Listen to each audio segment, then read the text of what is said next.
or the medical staff.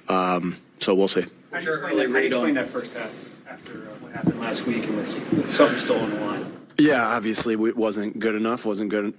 We didn't coach well enough. We didn't play well enough, and there's not really an explanation. We just didn't do the things we needed to do to be successful, and that starts with me. Do you think the locker room is still with you?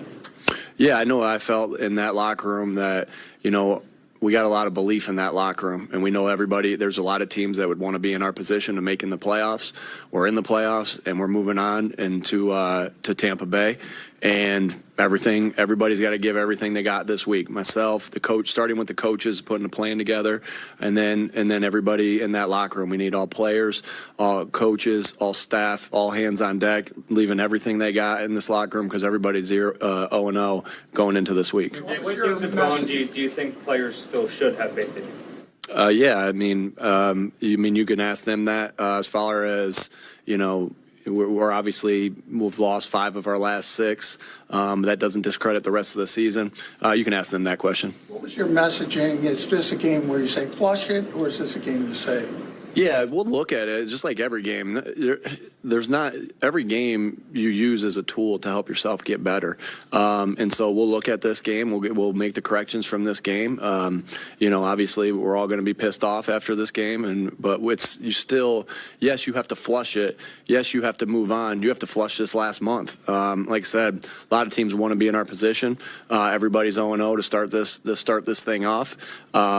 And flush this game, but also learn from it, just like you do every opportunity you get on the field. What do you see as some of the issues on defense? Your early read on AJ.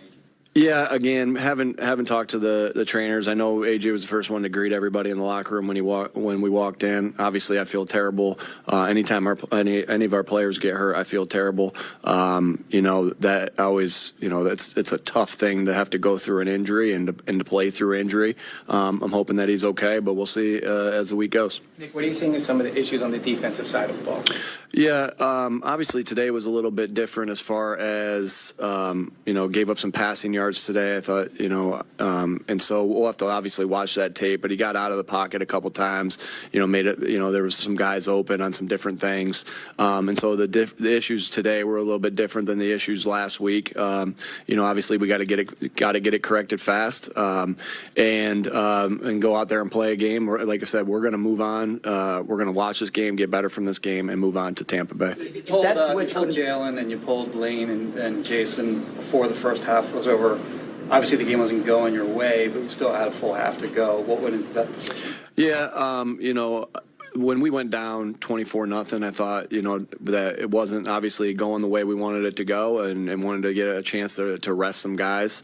Like I told you guys, we went out there to play and to try to get ourselves going, and also not knowing what was going to happen in the other game. So obviously, I was doing a little bit of scoreboard watching, and I think that at that time the Dallas game was close, but our game was 3-score game, and we hadn't moved it very well, and they were up 24-0, and that's why I made that decision at that point. Do you think you gave Jalen enough answers versus the blitz, knowing that Wink was going to put you up? Obviously we didn't do well enough there. So anytime it doesn't go well enough, then that's going to be on me. And so no. The answer to that is no. We didn't do a good enough job, and that starts with me. Which is the problem, though, the scheme, or is it the game plan for why you didn't give enough answers versus the? Sorry? Is the game plan specific for this week, or is there a problem with the scheme overall that you're not giving Jalen enough answers? This week that's what we, the things that we did this week obviously weren't good enough, and hats off to them. And, again, like I said, that starts with me.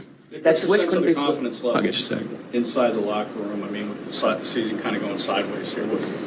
Yeah, I think I just like I said to you guys earlier, the locker room, everyone looked at each other and said, "Hey, everything we got this week, and let's go. We're all 0-0. We're gonna get rid of this game. We're gonna get rid of this last month." And it wasn't too long ago that we beat Tampa up there, and let's go right now. And you don't got to win all games at once. You just got to play. You got to win each day, and that's what we're about to go do. Which couldn't be flipped last week given the stakes, and this week given the discussion? What makes you think it can be flipped next week? Because you believe in the guys in that locker room, you believe in the coaches, you believe in the players, and we got a lot of good players that I know we'll give everything they got. We got a lot of players that know what it takes to get to the top. We got a lot of guys in that locker room who know how to win playoff games. We got a lot of coaches who know how to win playoff games, and that's what makes you confident. Is that.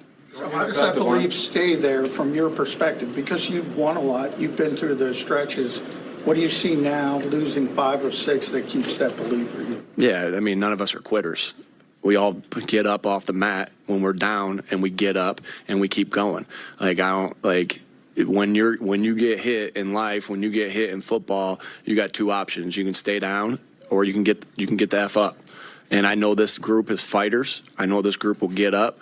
I know that we've all been through things in our life that we've all had to deal with shit, and we know how to get up. And that's why we're all sitting in this room. The same message that I talked to the guys about last year, going into the NFC Championship game about, not only are we physically tough, we're mentally tough, and thinking about all the stuff that you've been through in your life, and why you're in this seat right now. There's the same message I would say right now when you're going, not only when you're won 15 games like we did that last year at that time, but also when you're on a 5-game losing streak. Because and so it's nobody's quitting on this team, because that's the reason all these guys are in that locker room, because they know how to freaking fight.